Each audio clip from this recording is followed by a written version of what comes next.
The meeting of the Franklin Special School District to order, Monday, April 12th, 2021. We'll ask Fred Way if he would lead us in the pledge, and then after that we'll have a moment of silence. I apologize for the temperature, but even this room up quickly, the air is on, so just give it a few minutes just to please stand for the pledge. I pledge allegiance to the flag of the United States of America and to the republic for which it stands, one nation, under God, indivisible, with liberty and justice for all. Thank you. Now for a moment of silence.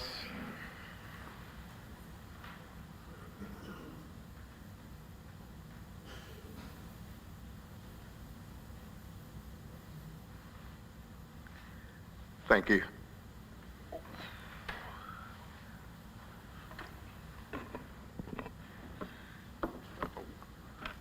Again tonight, we're very excited about tonight. We've been looking forward to this. So we have recognitions and good news awards. We're going to ask Miss Alina Bell if she would start us off with our teachers. And she will introduce our special guest tonight, who will be having a presentation for us that we always look forward to. Ms. Bell. Please permit me to take my mask off so I can enunciate properly. Every spring, we are honored to be able to recognize our Teachers of the Year. The work they do in and out of the classroom is amazing, and none of it is ever done with the desire to be recognized. These teachers were selected by their peers for their unwavering support of students.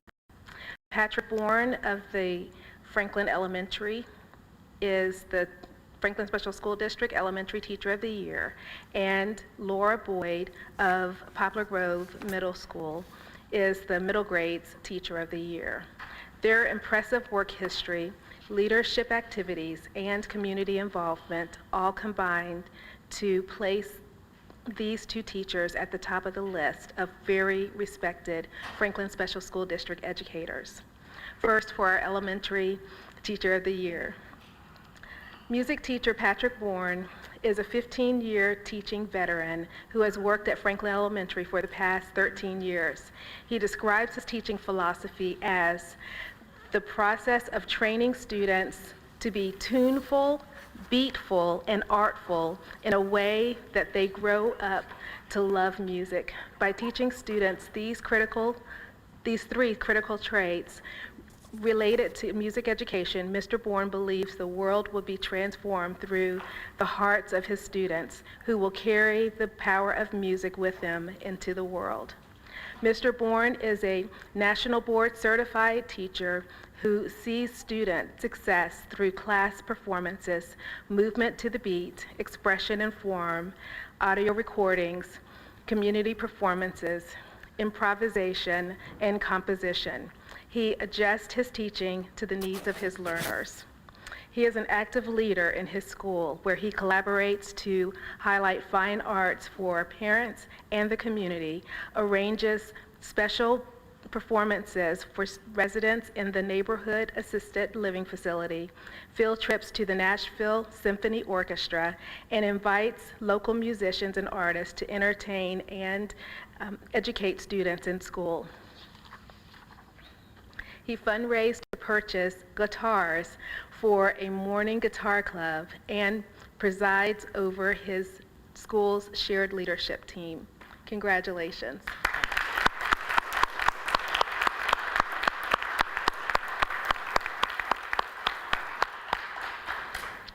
Middle Grades Teacher of the Year, Laura Boyd, is the Spanish teacher for Poplar Grove Middle School.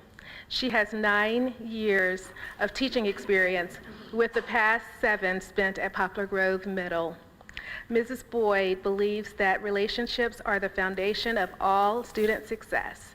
For the past 7 years, all of her graduating 8th graders have gone to successfully earn high school credit and enrolled in Spanish 2 as freshmen. Her class is engaging, interactive, and data-driven. Her expertise enables her students to use technology to build and showcase their knowledge. Her ability to gamify the curriculum provides high levels of student engagement as they move through challenging curriculum. Collaboration and fun are encouraged in Mrs. Boyd's room. She has a passion for connecting students to their future by focusing them on college and career readiness. She invites local business and community leaders in to speak to her students and hold a college and career themed day for students to learn more about specific colleges of interest. Her 8th grade students are part of a high school signing day where all students are celebrated individually as they announce their future high school plans. Mrs. Boyd is a natural leader both in and out of school, providing technology-related professional learning sessions for her colleagues at the local, state, and national level. She is a grant team representative, United Way campaign manager, and building level technology leader. She also assists her school leaders with social media and serves as the related arts team leader. Congratulations.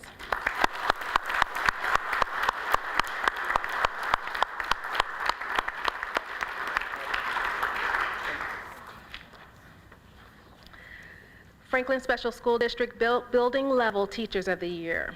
The Franklin Special School District Teachers of the Year were selected from a talented and respected group of educators who were selected as their school representatives. In addition to Mr. Bourne and Mrs. Boyd, they are from Freedom Intermediate, Michael Stanley, music teacher.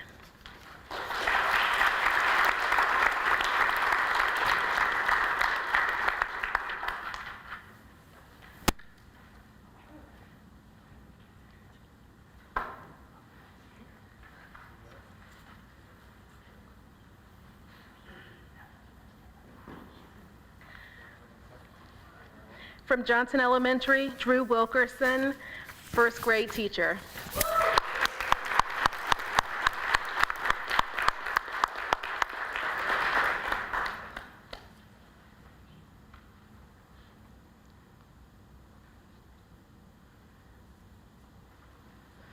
From Liberty Elementary, Katie Giles, 1st grade teacher.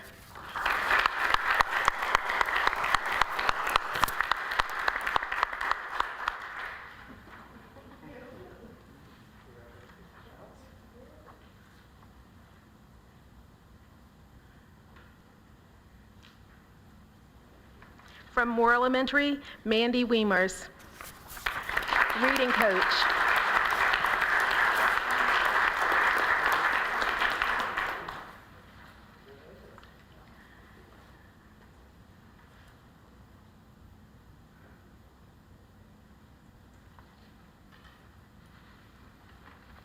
And I don't know if you heard me, she is the reading coach.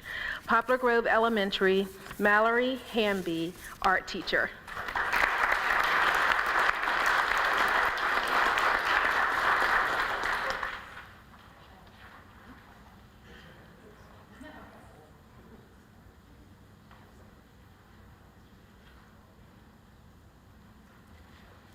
And Freedom Middle, Priscilla Connerly, English Language Arts teacher.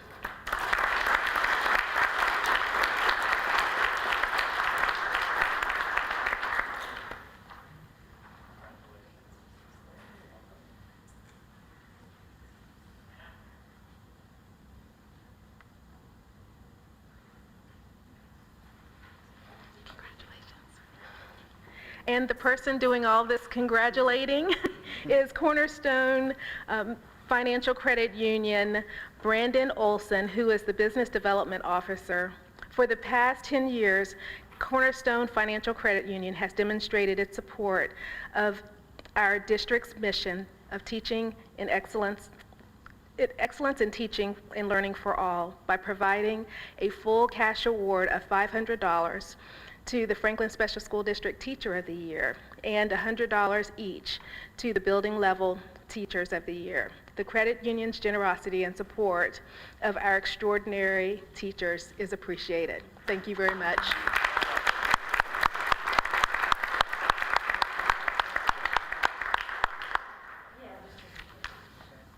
As a group, could we get everyone lined up here and Susanna take a picture?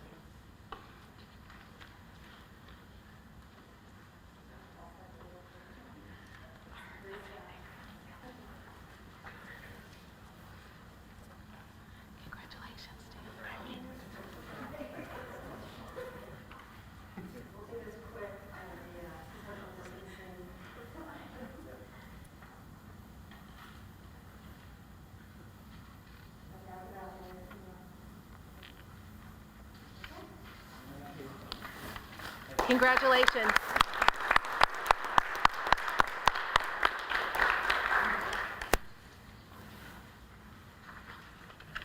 Now for our Supervisor of the Year. Congratulations to Dr. Mary Decker, Franklin Special School District Associate Director of Schools for Teaching and Learning, who was elected as the 2021 Franklin Special School District Supervisor of the Year. Dr. Decker was elected based on her superior ability to manage and motivate students and faculties, evoke high standards, demonstrate a commitment to excellence, implement innovative programs, and develop a track record of exceptional gains in student learning. Dr. Decker, whose service in the Franklin Special School District began in 2014 as the Supervisor of Curriculum and Professional Learning, attributes her vision as a supervisor to her ability to engage with stakeholders to identify ways to better support all of our students. Every aspect of her strategy is linked with genuine relationships, she said. She has worked to ensure that high-quality professional learning and instructional materials, including those that address social-emotional learning, are linked to student achievement through teacher efficacy. And it is her passion to ensure all educators have both. Dr. Decker believes that from the district's perspective, we cannot effectively prepare our students to be productive, compassionate members of society unless they have a sense of belonging and it's strongly present for all. Her commitment to diversity is multi-layered and includes a concerted effort to hire a diverse staff, lead and advocate for relevant professional learning and instructional materials, have service-minded interactions with stakeholders, and provide opportunities for staff to hear from presenters who are trailblazing with respect to diversity, equity, and inclusion. We are happy to have Dr. Decker to represent our Franklin Special School District 2021 Supervisors of the Year. Congratulations.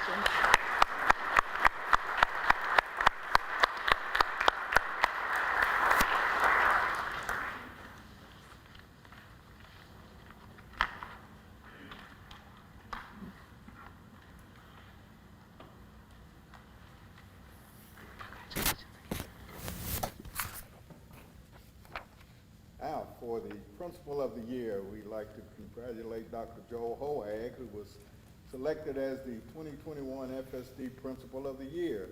Come forward. Dr. Hoag has been a Tennessee educator for 16 years and is in his 5th year of leadership as principal at Freedom Intermediate School. He began his administrative career as an assistant principal in Mount Juliet before serving in that role at Poplar Grove for 2 years. What led Dr. Hoag into leadership is still what guides him today, the belief that an energetic, positive, and successful school climate is only possible when teachers are supported in student-centered collaboration. Families are engaged in their child's educational journey, and students are provided a nurturing environment, academic challenges, and fun experience.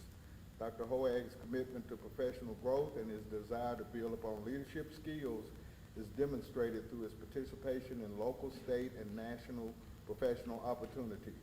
He often returns this service by providing leadership outside of the district, such as his membership on the American Association of School Librarians School Leader Collaborative and his presentations at the Association of Middle Level Educators Conference.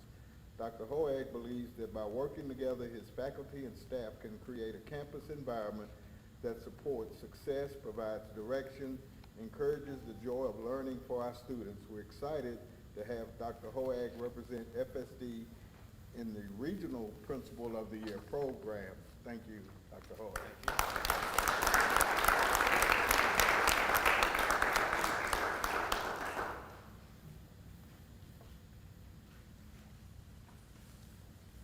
Can't believe he didn't wear his bow tie, but that's okay. Today is his birthday, too. Oh, it's his birthday too? Okay. That's a meal. We have an art day. Oh, there. Okay. FSD Student Artist of the Month, and if you are able, we'll get this to you. But Audrey Townsend, age 11, from Poplar Grove Middle School. She is our Student Artist of the Month for April. Audrey completed this interesting and colorful piece in art teacher Lauren Lowry's class as students were introduced to the world of altered book art. Ms. Lowry showed the class many different types and styles of art that was created using damaged or discarded books. Each student was given a torn book page from a discarded or damaged book. The page had a specific word circled. Students were challenged to create a watercolor illustration that represented the word. Audrey was given the word cake and did a fantastic illustration.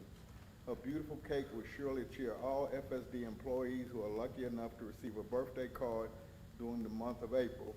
And a special thank you to Sonic for always donating a $15 card. Thank you.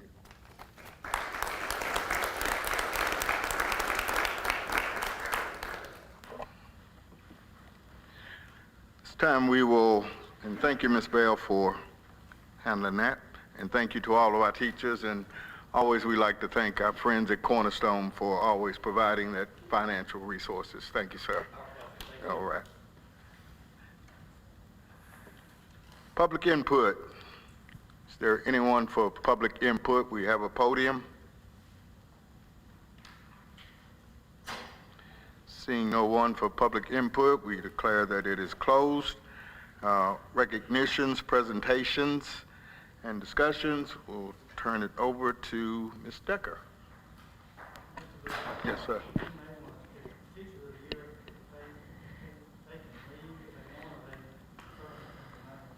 All right.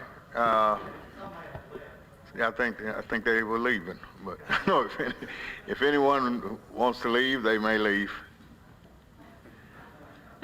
See you later. Except for you, Mr. Bowen. You got to play a song before you leave, so. You are exempt, sir.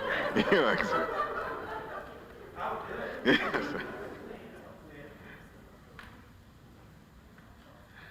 Okay, now, Ms. Decker, you are up. Thank you, sir. Good evening. Tonight, the Teaching and Learning Spotlight illuminates a different kind of kindergarten roundup. On a date during a typical April, rising kindergarten students and their parents or guardians spend time in the school the child will attend in the fall during an event affectionately known as the Kindergarten Roundup. With great anticipation, together they walk the hallways, visit classrooms, see the drop-off and dismissal areas, very important, and stop by key building locations such as the office, media center, computer lab, and cafeteria. Most certainly a highlight of this event are the warm and welcoming interactions between the families and their upcoming kindergarten students and the teachers, staff, and school administrators, complete with cute photo ops. The fun activities and delicious snacks deserve a mention as well. Attention is paid to every kindergarten-related detail, including confirmation of registration, important documents turn in, and sign up for a screening day and an orientation day. On the August screening days, students are administered a brief basic skills assessment that provides teachers with data necessary to plan instruction that will best meet the needs of each pupil.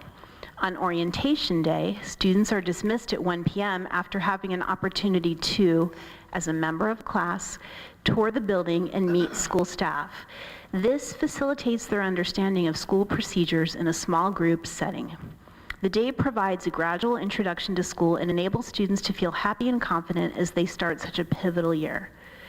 This year, due to our COVID-19 health and safety protocols, the decision was made to not hold the kindergarten roundups in person. But not to worry, instead, each elementary school is producing and will share via email with families a unique kindergarten roundup video in early May. The building level instructional technology leader and school administrators at each school are collaborating with the support of instructional technology specialist Josh Bracamontes to create an engaging presentation that will include all of the necessary school-specific information, introductions, a school tour, and scheduling pieces. A very special addition is the welcome message Dr. Snowden recorded specifically for our incoming kindergarten students and their families. We hope that our new kindergarten students and their families enjoy this new approach to a long-standing FSSD tradition. And those videos will be posted to the FSSD website as well. Thank you. Thank you. Any questions? Thank you for the update on the video that you sent. That was very well received. On the mid-year instructional review? Yes. And we have a little more information on that, so you're very welcome. Will you still be able to do, and we're planning on doing like the testing in August and the gradual introduction to school, or will we add anything extra in August to help kids get oriented? That's the plan for now, is to go with the typical procedure, but we'll evaluate how things look in the next couple of months if we need to make any adjustments. Okay, thank you. Mid-year instructional data review presented by Summer Carlton and Gina Looney. Yes, it's my pleasure to introduce several members of the teaching and learning team, Dr. Gina Looney, Dr. Cindy Cook, Mrs. Summer Carlton, Mr. Josh Bracamontes. Mrs. Amber Whitley could not be with us this evening, but they all collaborated to create this mid-year instructional data review video. And they'll introduce it now.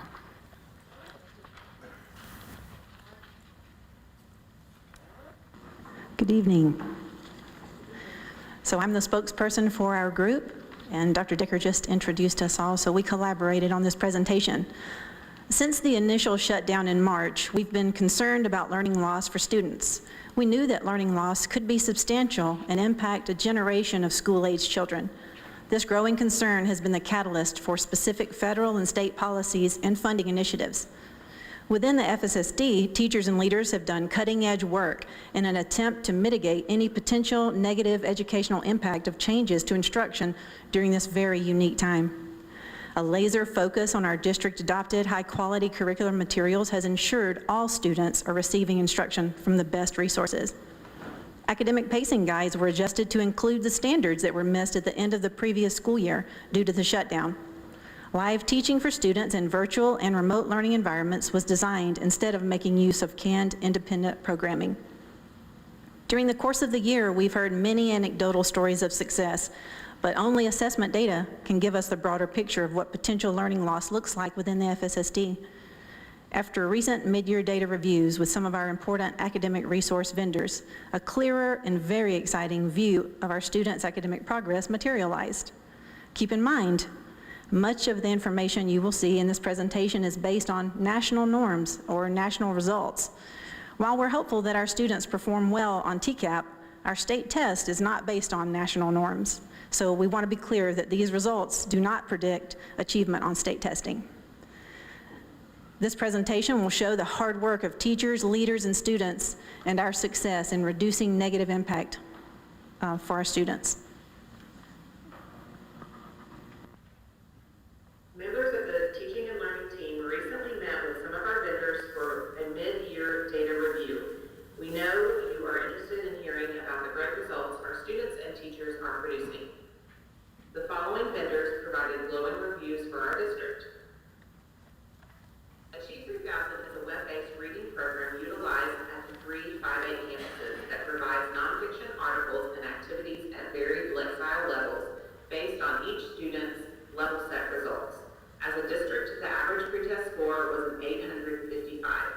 Based on Achieve's projections, they would expect a Lexile growth of 31 points by this point in the year. The FSSD's growth at this point surpasses that at 74 Lexile points. Next, you'll see a breakdown of growth for each grade level. As you can see, each grade level has significantly surpassed Achieve 3000's expected growth.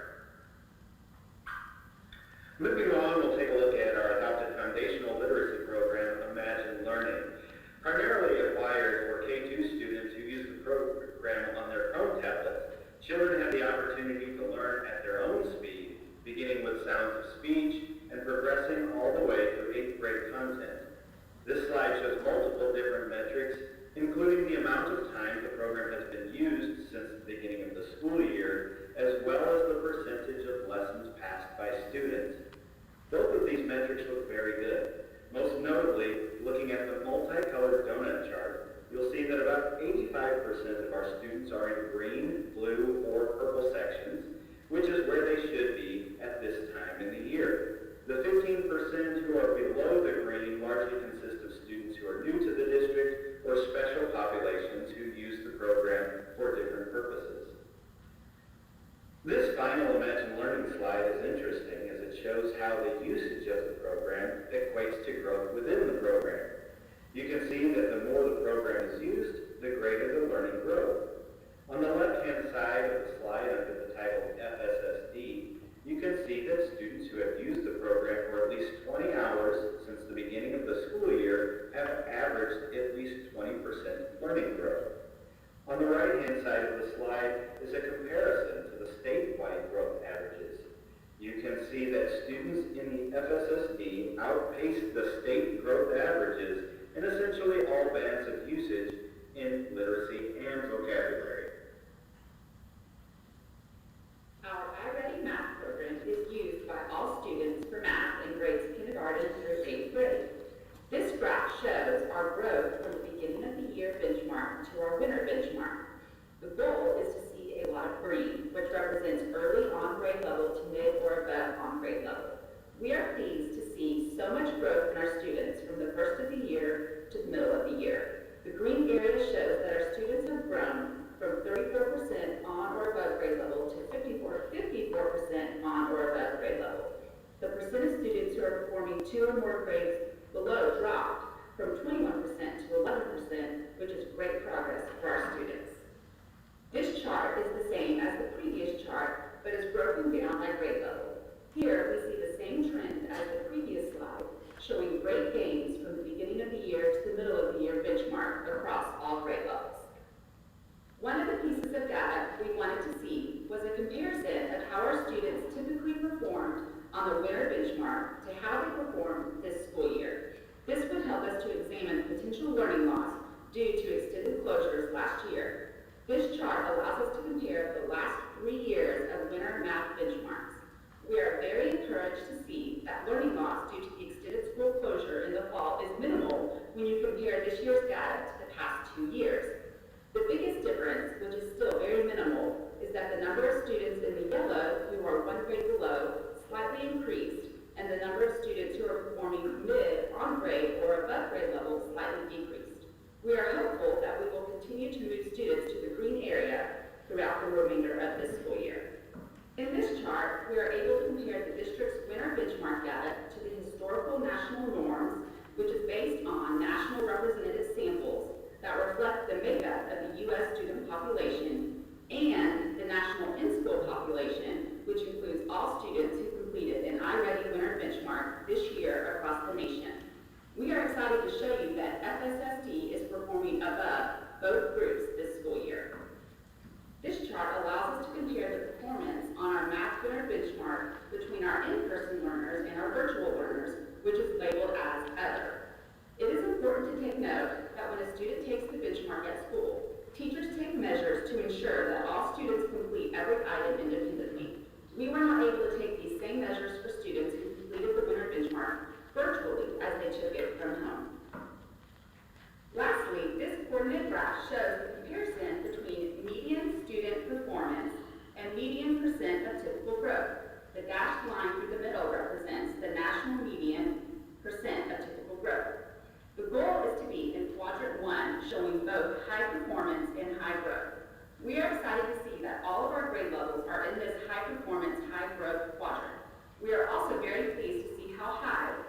5, 6, and 8 are in this quadrant. iReady reading is used in grades 3 and 4. Based on these charts, you can see that the percentage of students scoring in green, early to mid-grade level, and above grade level increased from fall to winter. Here's another way to look at the fall to winter gains made in iReady reading. Here you can see 3rd grade and 4th grade. Notice that the dark green improved dramatically in both grades. In addition to that, you can see that the pink and red decreased. This is what we like to see: more green, students on level, and less red and pink, students 2 to 3 grades below. This slide shows student results from winter of 1920 and winter of 2021. Notice that the percentage of students scoring in green is less in 2021. The percentage of students scoring in red and pink is more in 2021. Students in grades 3 and 4 are not performing as well this winter as 3rd and 4th grade students did last winter. We are not surprised by this result. Take a look at the graphs on this slide. The first two graphs show historic results from 1819 and national results for winter 2021, similar to the chart you saw in the map previously. The third graph shows the results for FSSD 3rd and 4th graders. While we may not be quite where we would like to be in reading, you can tell from this slide that the FSSD results indicate more students scoring on grade level when compared to the nation for historic norms. This chart allows us to compare the performance on our reading winter benchmark between our in-person learners and our virtual learners, which is labeled as other. It's important to take note that when a student takes the benchmark at school, just as you heard in math, teachers take measures to ensure that all students complete every item independently. We were not able to take these same measures for students who completed the winter benchmark virtually, as they took it from home. This coordinate graph shows the comparison between student performance and typical student growth. The dashed line across the middle represents the national median for typical growth. The goal is to be in quadrant 1, like you heard in math, showing both high performance and high growth. We're excited to see that both 3rd and 4th grade levels are in the high performance, high growth quadrant. 4th grade is almost off the page in growth. When the representatives from iReady shared this data with us, they commented that our results are incredible and like none they've ever seen. Learning.com is the district resource that empowers students with digital literacy, problem solving, and programming skills through a comprehensive, customizable, easy-to-implement solution. Students in the FSSD primarily complete lessons using this resource in computer lab classes. The information from this slide represents the number of students using Learning.com and the number of curriculum items launched. The graphic illustrates the breakdown of lessons launched, including the type of curriculum lessons within the program, such as online safety and digital citizenship, computer fundamentals, business applications, and computational thinking and coding. Over 68,000 curriculum lessons have been launched with over 2,700 students using the program at this point in the year. As illustrated in this graphic, students have increased their words per minute by almost 70%, and almost 91% accuracy has been achieved in keyboarding. Nearly 71% of students have completed online digital safety lessons in Learning.com. This is one of the resources used for the completion of digital safety lessons as part of the required E-rate federal funding for technology. This year, the FSSD adopted Screencastify to provide students and teachers with an effective screen recording instructional resource. As illustrated, over 900 users have created content and over 20,000 videos have been created to provide tutorials and instruction for asynchronous learning. Thank you for your time and attention. We are committed to excellence in teaching and learning for all.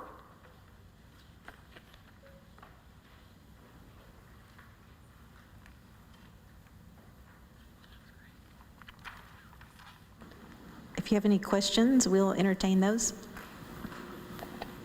It's not a question, but I do want to say thank you. When I did review this earlier, it was very informative. I appreciate all the work you guys put into this. It was easy to understand, and I appreciate your efforts and all the efforts of our teachers who are making this possible. Thank you.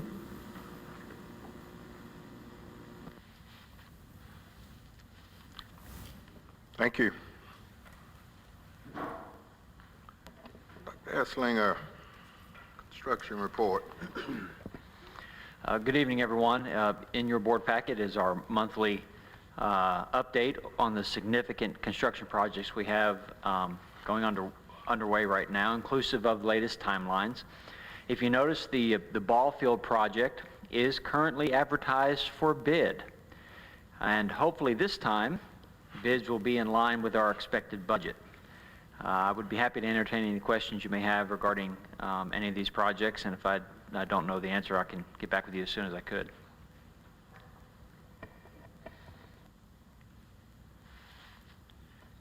Any questions for Dr. Esslinger? Is there a time frame that we could put on boots and a hard hat and see the gym and the Performing Arts Center? Sure. You put on boots and a hard hat? Oh, We can make that happen. Okay. Mr. Blair, we can make that happen. I'll hold you to that. You send me some dates, and we can get you a hard hat and get your shoes dirty. All right. I'll bring some other board members with me, so. Sure. All right. Thank you. The visual impact when you drive in, you know, and we reduced the size of the pack, if you recall. It is huge. No.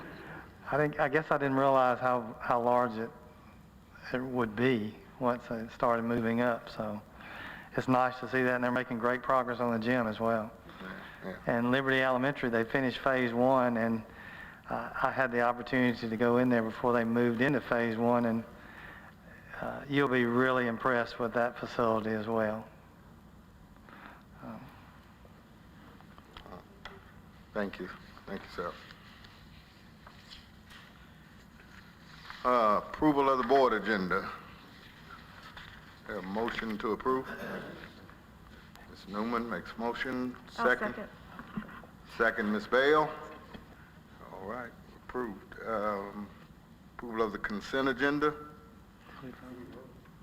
Did we vote? Vote, sorry. Back to the board agenda. Let us vote. There was a motion and a second. All in favor? Thank you. Now approved. Now the consent agenda. There a motion? Ms. Barker, is there a second? I'll second. Okay. Now that is approved. We have to vote. No. No vote. This we're changing something? No. Okay. All right.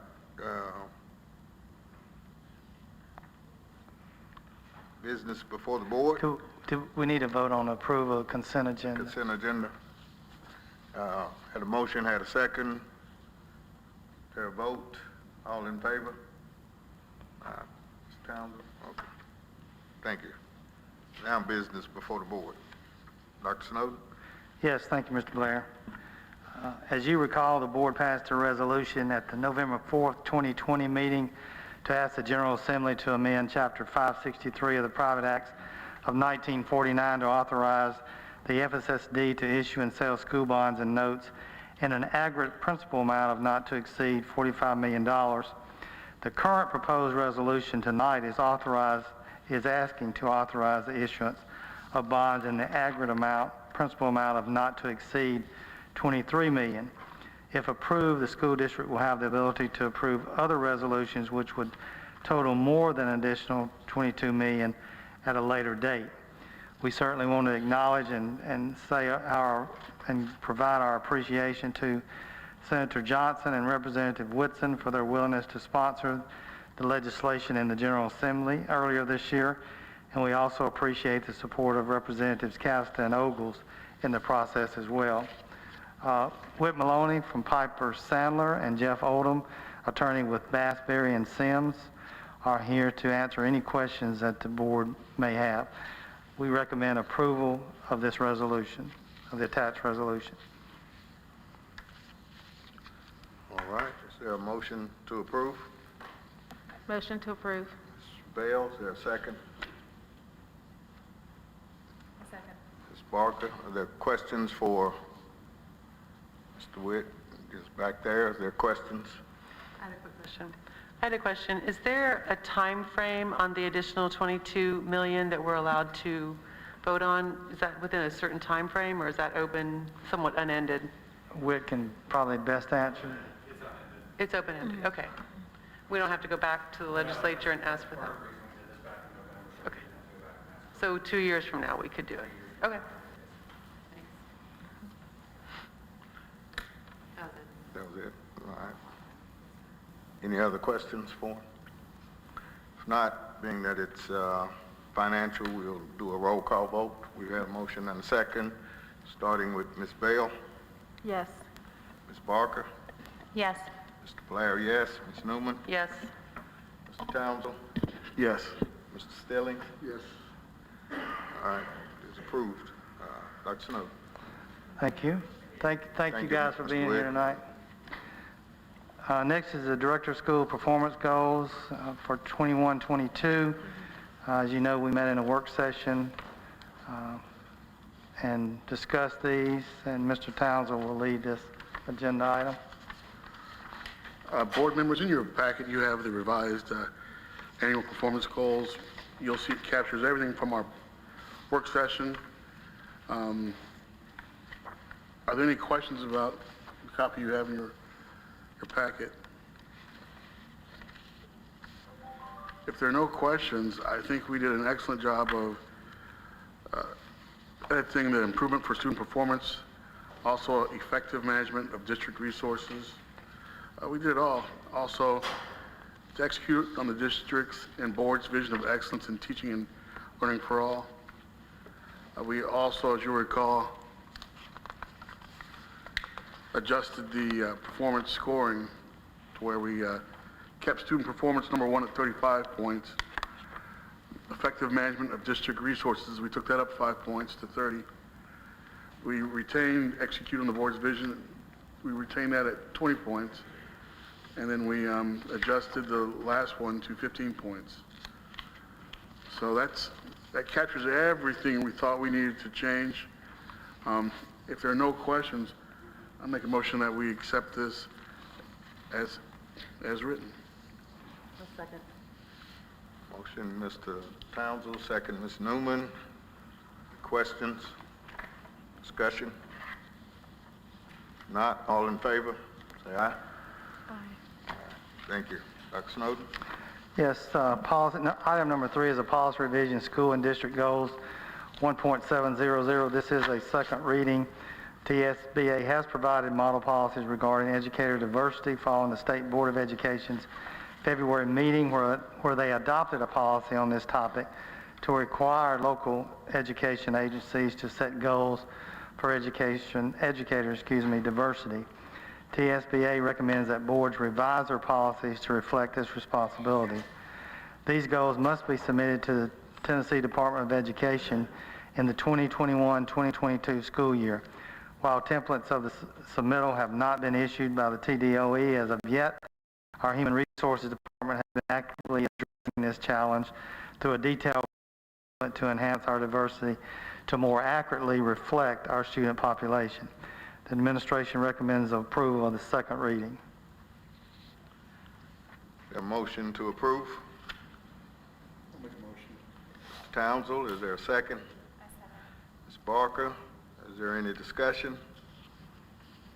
Seeing none, all in favor signify. Motion approves. Dr. Snowden? Item number 4, policy revision, equal opportunity employment, 5.04. This is also a second reading. This revision is included in the policy updates as part of our review of the personnel policies being presented for consideration. Revisions are to bring the policy up to date. There were no changes or no recommended changes. On first reading, we recommend approval of the second reading. All right. Motion to approve. Motion to approve. Ms. Bell, second, Mr. Townsend. Any discussion? Seeing none, all in favor, raise your hand, aye. Approved. Dr. Snowden? Item number 5 is a policy revision, also a second reading, recruitment of personnel, 5.105. This revision is also part of the review of personnel policies due to the change in State Board of Education policy adoption regarding educator diversity. Language has been added to this policy as well as bringing it up to date. The administration recommends approval of the second reading.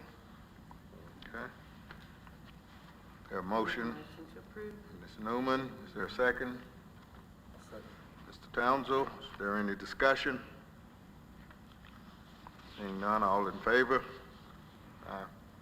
Dr. Snowden? Item number 6 is a policy revision, food and culinary services management, 3.500. This is also a second reading.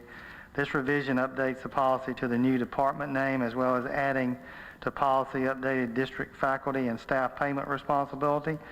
We recommend approval of the second reading.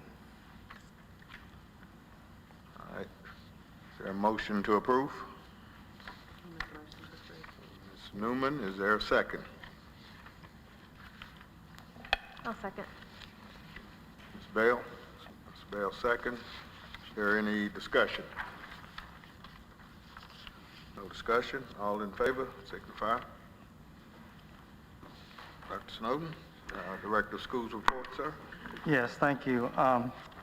One thing I didn't mention in the report that I'd like to mention is, I don't know if you've had an opportunity to see our new website, district website, but it's really awesome. I mean, we still got a few bugs in it, as obviously any new technology, software. So, but wanted to acknowledge the work of Susanna, Mark Anderson and Drew Bingham they really put a lot of time and effort into this, and if you've not had an opportunity to visit, please do so. So thank you.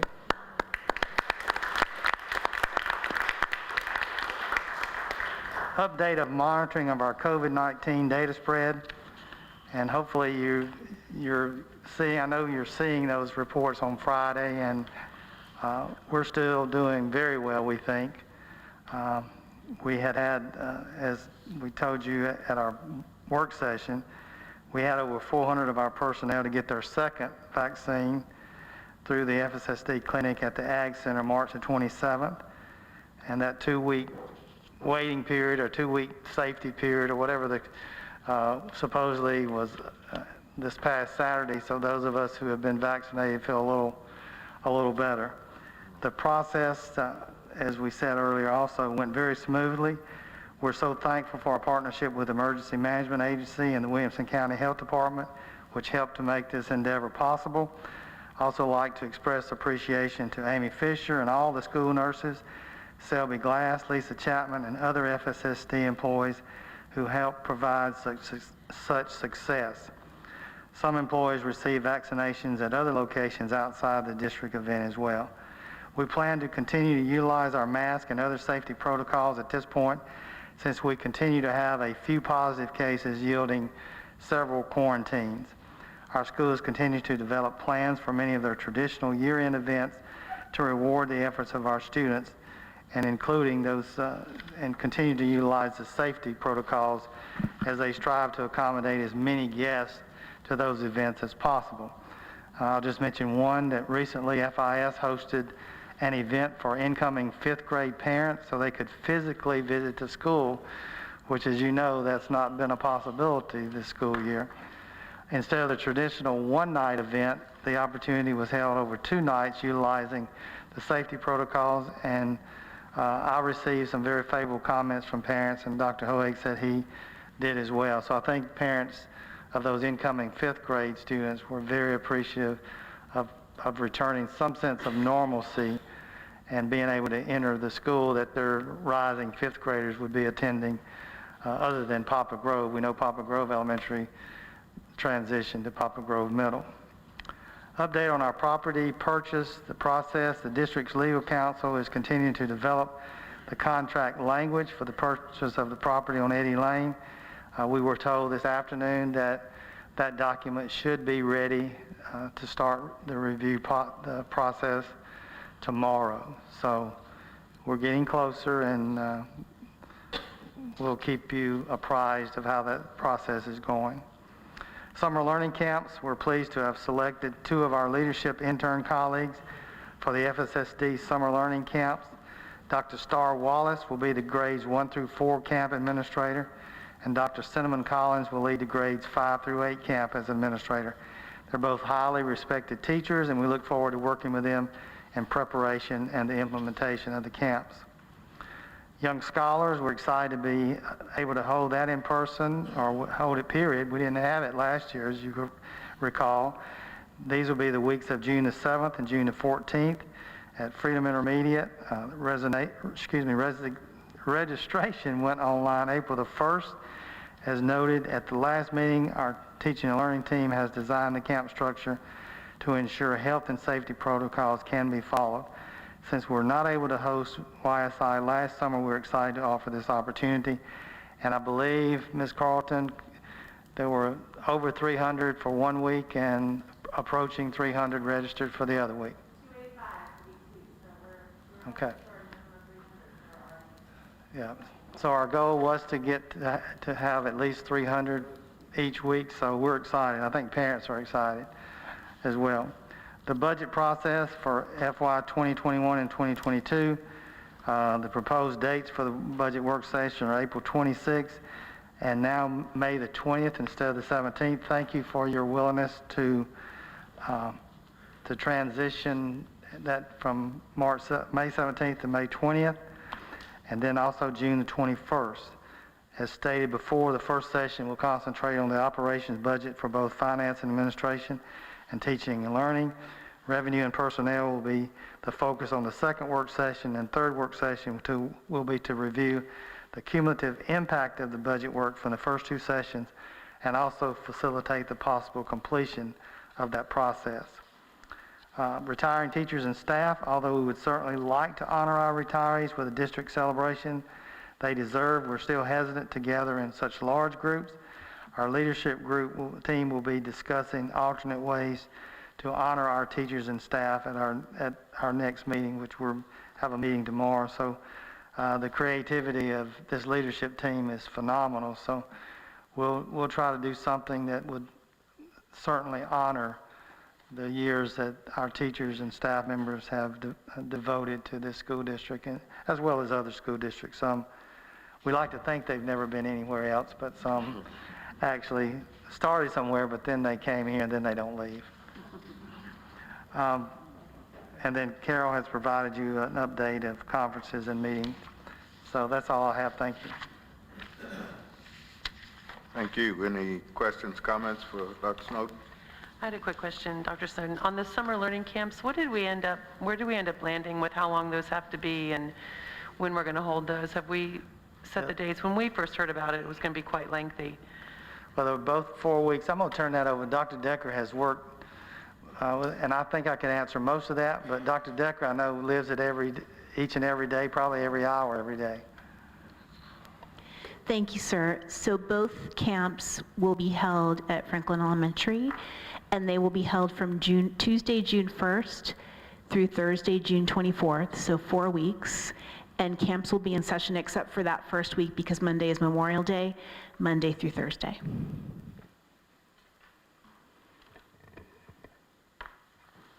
Hours would be 8:30 to 2:30.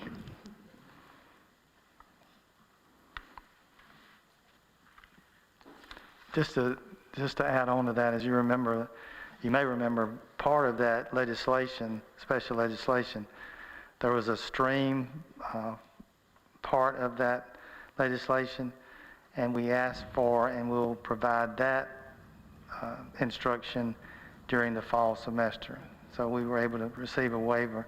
We felt like to extend the day in the summer of for another hour was probably not as conducive to the student teaching and student learning environment, so they gave us permission to use that program next fall, so we'll be developing that. And is it my understanding that we will provide lunch for them? Yes. Okay, thank you. Lunch and breakfast. Oh, good. That's even better. Thank you. Any other questions or comments for Dr. Snowden? If not, Dr. Decker, any updates? Nothing additional, sir. Thank you. Thank you. Dr. Esslinger? Your packet does contain the monthly HR and financial reports for March, and the sales tax collection report reflects a 15.8% increase over the same time period last year. That's the biggest I've seen while sitting in this chair. Well, maybe that I've heard while sitting in any of those chairs. So it was a good month. Also to note, the typical April ADA adjustment is not reflected on this report. The state of Tennessee has yet to issue the actual weighted full-time equivalency percentages for this fiscal year. Therefore, our county trustee has not made the adjustment. The weighted full-time equivalency percentage determines the portion we receive from funding sources shared with Williamson County, and we also use this number to budget our revenues for 21-22 year. The state has just not issued those percentages yet, so the adjustment hopefully is expected on next month. So just you're probably missing a component there that you're normally are used to seeing, and it's not there.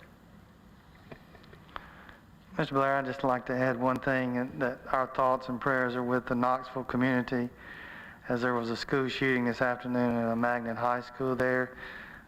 It's my understanding, just from the news that I heard, there was one person that was killed, an officer injured, and then a person arrested. So I don't really have any details. I just know that that's got to be one of the worst things that faces a school district and a community, and our thoughts will continue to be with them as they struggle through this. Thank you. Yes, sir. Thank you for that. Austin East, I believe. Any questions for Dr. Esslinger? Okay. Board members, any announcements? I just wanted to share briefly that I did attend the NSBA virtual conference, and I think Alina did as well. And I focused on the mental health sections that were available, which, speaking of that terrible tragedy in Knoxville, reminds me of what I listened to, mainly because of one of our Reach 2024 goals for social emotional learning. And I'll share more just through an email, but two of the sessions I went to talked about the science of hope. It reminded me of what they said about Dr. Decker when they were reading about your accolades, that one of your things is your focus on relationships. One of the quotes that stuck with me, they said, hopeless students can borrow hope from the adults, but only if adults have some to spare. And it talked about, the whole two sessions were on the neuroscience of hope and how hopeful students can raise their scores by being more hopeful, more than any other program we can offer. Which was, they had hard data on this, which was shocking, but not when you think about if students feel a sense of belonging and that they include that something matters to them. One of the presenters was from a school in Northern Ohio, and this is the last thing I'll say, but they went back to school in August also in person, and he said he told his teachers and administrators, for the first week of school, we're not doing any academics. I want you to know how students are doing. I want each student to have a teacher or a coach or a special area teacher that they feel like is the one that's making sure they're okay. And he said this year their third grade reading scores are higher than they've ever been, even during a pandemic. And it was just super powerful, this whole part about instilling hope. So thank you to the administrators, teachers, all of you who are hopeful. He said hopeful students feel like they're the author of their own story. And it has nothing to do with their environment, their genetic makeup, where they're from. It has a lot to do with what they learn at school from the people who care for them. So it was really encouraging. Thank you. Ms. Bell? Do you want me to jump in? Yeah. So I participated as well, and one thing that stood out to me was our general sessions. We had Leslie Odom Jr.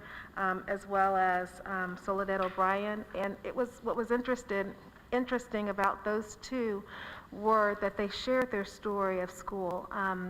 Mr. Odom Jr. shared about how he was a difficult child, and but very artistic, and it was through music education and the arts that brought him alive. And he stopped what he was doing and just he named off the teachers by name that built his confidence and self-esteem. He said as a result of having that, his behavioral problems changed greatly. And it was just, I don't know if you heard that, Robin, those general sessions, and then he serenaded us with a song, which was pretty cool too. And then Soledad O'Brien shared about her story. She's of Australian descent and Cuban American, and just shared about, just as a mixed race child, how she was just the beauty of how her parents empowered her to be an incredible, foster a love of education, and they were not able to receive a great deal of kindness because of just their unique background. And she just shared incredible, powerful statistics about the in-person learning. And aside from that, I participated in some evaluations, one that I look forward to talking with Kevin about because it dealt with superintendent evaluation, and then also participated in other classes. And for it to be virtual and not in person, it was very well done. There are a lot of resources I've been sending to different people, so if you see an email come from me, I'm just wanting to make sure you're aware of this updated information, because it was very heavily research-based as far as a conference, wanting us to just take deep dives into the materials that they have. And again, just very grateful that we had the opportunity to even participate, and also wanted to make mention that I know our TSBA information is due pretty soon, and so this week I'll look forward to finishing that so that we have all of our boardsmanship taken care of. Thank you. Thank you both for attending and sharing. Any other comments, board members? Mr. Townsend? No. Okay, how am I sorry? Just what Alina said, the first speaker, who's a Broadway actor now, said related arts saved his life. So good for us for focusing on related arts as much as we do. By the way, when I tweeted it, I think I'm up to 4,500 impressions just from saying that on Twitter, and thanking NSBA for that. All right, nothing else? We are adjourned. Thank you.